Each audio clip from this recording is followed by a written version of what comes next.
Where do ideas, where do they come from? If you cut open the brain,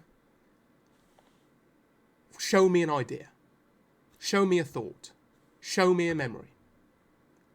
You can't.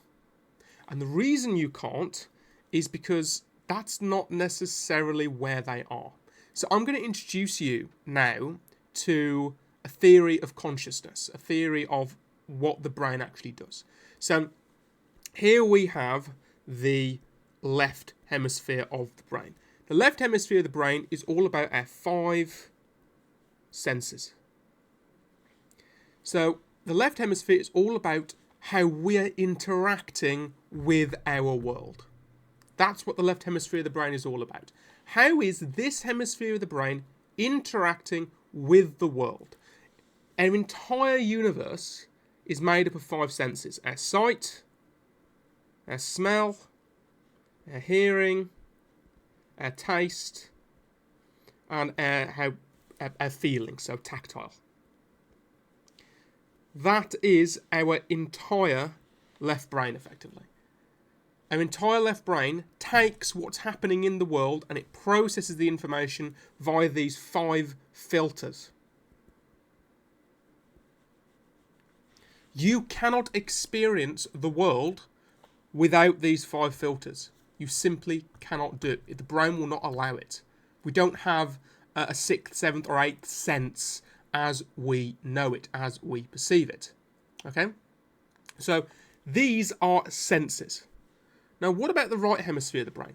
Well, if we were to go off regular thought, well, the right hemisphere of the brain is where our creativity is. Creativity. But why is it that some people are more creative than other people? Why is it that some people compose such beautiful music or beautiful pieces of artwork and other people simply don't, or they simply can't? Why is this the case? Why is it that when we are having thoughts, that sometimes we get thoughts which are just completely illogical? Let's say we're trying to solve a problem, okay? Let's say we're trying to solve a problem. Now, a really great example of this is there's a story, a Chinese story. I think it's the story of the 5 armies, or whatever. I don't particularly remember the context. But the story goes as this: there's 2 armies, and both of them are over a river. And this one army has run out of arrows. And the other army, well, the other's got lots and lots and lots of arrows and men and fighting power. So the problem is that this army, in fact, we'll draw a nice little pretty picture. So here we go. We've got Army 1, Army 2, and we've got the river. So, and this army, no arrows. This one's got lots of arrows. This one's got lots of trees. Yeah. Lots and lots of lovely trees. Bamboo trees. So if you were a general in this army and you've got no arrows, and arrows are really, really important, what would you do to get more? Well, maybe you would make them. Yeah, maybe you'd make the arrows. But the problem with making the arrows is, well, that takes a lot of time. And by the time you make all these arrows, you could be doing so much more things. You're running out of food. You're running out of other rations. Right? You're running out of time. So making these arrows, well, I'm sorry, that's just not going to work. Right? That's just not going to work. So what would you do instead? Now, this is not a trick question. This is not a trick question. But what would you do in this situation instead? Right? Making arrows is pointless. You can't really do it. You're going to be losing an awful lot if you actually do that. So, how do you do it? The answer here, the most sort of intelligent answer, and this is what this general did. He said, right, we're not going to make arrows. What instead we're going to do is that we're going to make boats, or we're going to steal boats or borrow boats or barges, and then you, as the army, you're going to make scarecrows.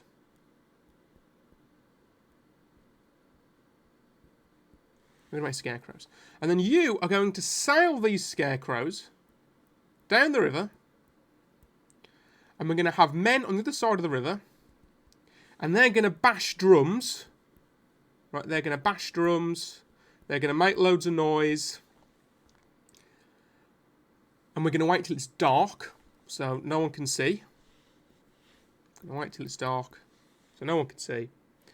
And then what we're going to do is that as we're bashing drums and doing these things, and as these are flying down the river, this army is going to shoot arrows at these scarecrows, at these scarecrow men. And then once we get to the end of the river, we're going to collect all these arrows. And then we'll have all our arrows.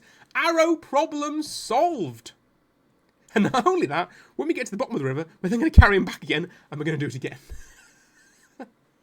So this army will have barely any arrows. We will have all their arrows because we've just got them back. We'll have had no casualties. We've depleted this army of their resources, and we will have increased ours. That is what we call absolute genius. Absolute genius. Where exactly did that come from? Where did that thought come from? Now, whether it's fictitious or not, it doesn't matter. But where did that idea come from? Where did that leap come from? How could you have got there via logic? How could you have got there via step by step by step? It's very difficult. And yes, maybe now I've revealed the answer to you. Oh, of course, you just do that. But that's not going to be obvious to someone who's never had that idea before. And it wasn't obvious to you 10 minutes ago while I was explaining it. Maybe it was, maybe it wasn't, I don't know. But to me it certainly wasn't when I was thinking about this. So, there's clearly something with this right hemisphere of the brain. And I believe, and so are a lot of others, this right hemisphere of the brain is a receiver. It's a receiver of insight, wisdom, and information. Now, I mentioned in a previous video that there are things that you can do which allow you access to areas of information, areas of insight, areas of knowledge that you wouldn't necessarily be able to access without it. You know, you can meditate, you can do psychedelics, you can do hemisync as well. That really works. So how does that work? How does that function? And if you've ever done these things, ever gone into deep meditation, you know, talking about 30, 40, 50 minutes of deep meditation, things start to just come to you and engage you, or psychedelics or a hemisync meditation, things come to you, they engage you.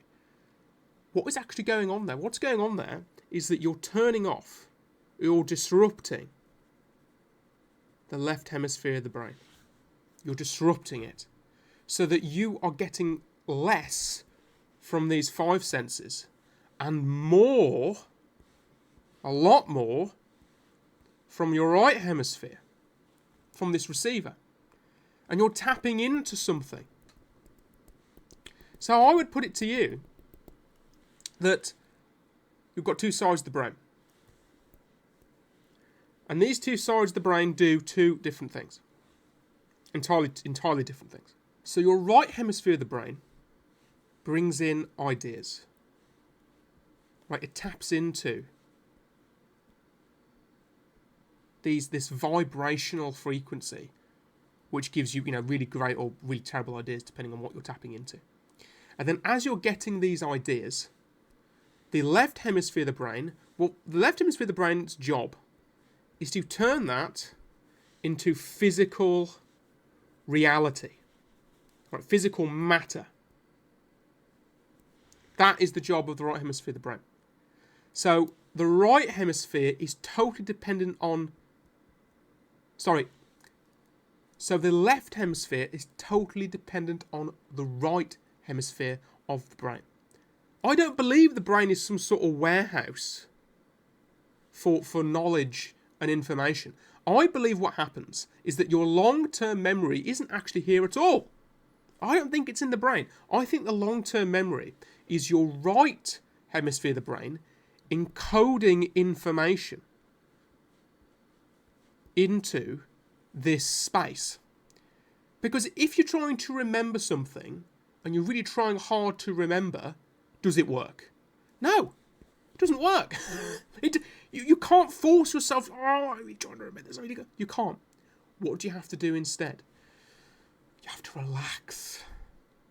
You have to relax. You have to stop trying. And what do you have to do instead? You just do. Right? You just do. There is no try. You just do. So where do you get the most brilliant flashes of insight? Could be when you're in the shower. That's where you get a flash of insight, because you're not using this anymore. You're giving this opportunity to access this realm, this area. Where else do you get information from? Or where else do you get it? I get it quite a lot. You know, here's a funny picture of a car. I get it a lot when I'm driving. So why is that? Because I'm in a flow state. Right? I'm relaxed. I find driving easy. Relaxing. So I'm not having to use my left hemisphere in the brain for everything that I'm doing. I'm relaxed. I'm in a flow state. So ideas are able to come to me in this state. And if you've experienced this, you will know exactly what I mean. You'll know exactly what I mean. Things just come to you like that. That's because the brain is not a warehouse for memory. Right? Yes, I think the right hemisphere of the brain does interact with the body, does do things with the body. You know, it connects all things together. But there's more neurons in the stomach than what there are the brain. Which is why I'm going to ask you another question to you now. And that question is, what is the mind? What is the mind? And the second question, which is, what is the brain? What is the mind and what is the brain?